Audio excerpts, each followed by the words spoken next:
level of interventions, what authority is needed to participate in dealing with the issues of Northwest. So as we speak now, all departments still have to submit to Cabinet what the real level of their involvement is going to be.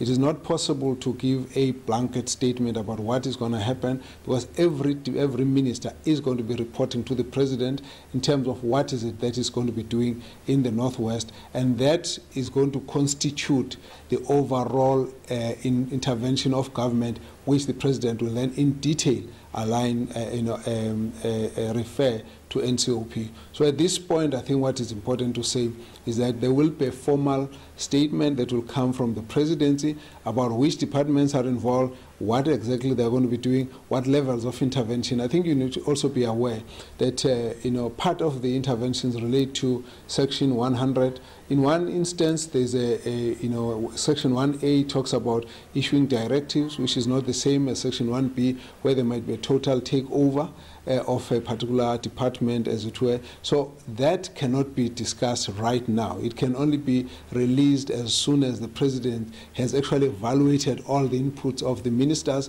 and therefore makes a determination that will be submitted to Parliament. So all we can say at this moment is that there's work being done, and that at the end of all of this work, submissions to Cabinet will actually be announced by the Presidency.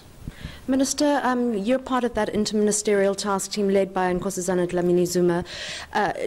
Did you go onto the ground in Northwest and see what was going on? Well, there's been ongoing work here. Just let me say that on the one side, we have been there as part of the team, but our team in Cooperative has actually been working in Northwest for quite a while now. And so we're consolidating all of those reports. Once they're all consolidated, we'll be able to table to Cabinet what interventions are being envisaged. At this moment, those reports are not finalized, but we have been there in the Northwest. We've been in contact with the provincial MEC as well as the Premier. All along we've been having all these discussions. In fact, it starts way back with my predecessor, Minister Des van Rooyen, who visited Northwest in November last year, and our team had been there from October. So all of this work is work that's going to be consolidated. So until it's all consolidated and submitted to the Cabinet, we were not ready yet to indicate, because the work is not complete.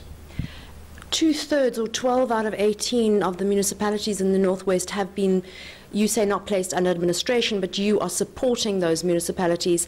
Has service delivery come to a halt?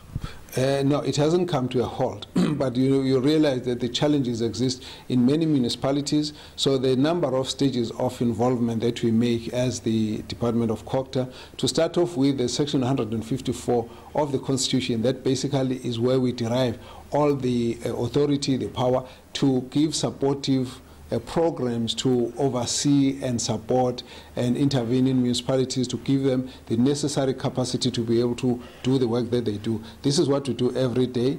And then, of course, when things become a bit more difficult, we have to look at other forms of interventions. The Auditor General's report on the situation in the Northwest Province was not very flattering. I think he said there was a wasteful expenditure amounting to 16.8 billion rand. But the Premier, Mohamed Pilo's supporters are saying that this is a political decision. It's not about service delivery. Do you agree with that, or disagree? No, I wouldn't debate all the issues that are being raised in Northwest on this matter. Obviously, there are lots of issues being raised. All we can say is that as far as we're concerned, we are only focusing on the challenges that face the line function where we're involved, municipalities, and we're interacting with a lot of them. And part of the interventions that we are working on, we will announce in the budget speech tomorrow, once all of that has been finalized, and the rest of it goes to the Presidency. All we can say is that our involvement will only go as far as all the administrative issues of service delivery would be concerned. The rest of the political issues, etc., are not in our hands. So we won't be able to comment on the debate. Just in terms of service delivery, were you concerned when you went as part of that task team to visit the Northwest Province in the past 2 weeks?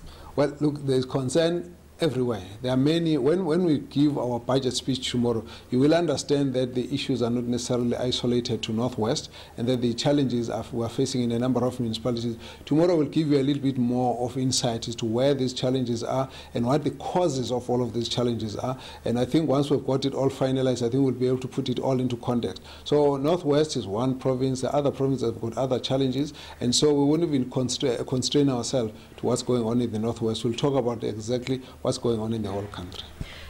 Last question. Tell me, what does it mean when a province is placed under administration? Not just one department, but the entire province. What are the implications of that? Well, unless it is defined, you can't make a general statement about it. Effectively, all it says is that you'll bring in certain parts of the national government to work alongside those of that province, and therefore it depends on what levels of interventions as to which department is able to have the final say when decisions have to be taken. So to make it too general, it doesn't help. What you need to do is to interpret the specific provisions of the clauses of the Constitution that are being applied. Then you know what the roles of each of the two will be. Effectively, what it means is that, you know, in the space of a provincial government, there will alongside be departments from national government that will be playing a role, largely supportive, and in some instances they'll obviously have to work together with a particular department, and the authority as to who takes decisions depends on what is the provision of the Constitution that would have been, you know, invoked. So if it has not been announced, you can't make a general statement. And when is that likely to be announced? Do you have any idea as a member of Cabinet? Well, I think that really depends on the presidency. To be honest, I don't think we can put deadlines for the presidency, because I wouldn't know how long it takes for all the departments to finalize their issues. And really, the right department to inquire this is the presidency. I don't think it would be appropriate for us to start speculating on it. I think that it's enough to say the president asked that all the departments must make submissions, and that cabinet will look at them, and thereafter the right announcements will be made. Your budget speech tomorrow, you've got a lot to deal with, and you've hinted that there are other municipalities and other provinces in trouble.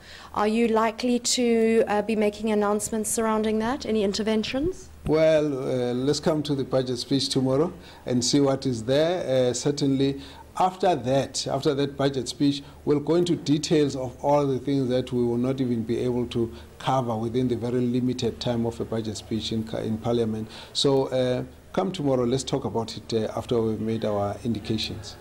Thank you so much, Minister Mkhize. There you heard the Minister of Cooperative Governance and Traditional Affairs, Zweli Mkhize, the first cabinet member that we've spoken to about the invocation of Section 100 of the Constitution, and he does his budget speech tomorrow. He's got a lot to deal with 12 out of 18 municipalities in the Northwest Province now under his direct leadership.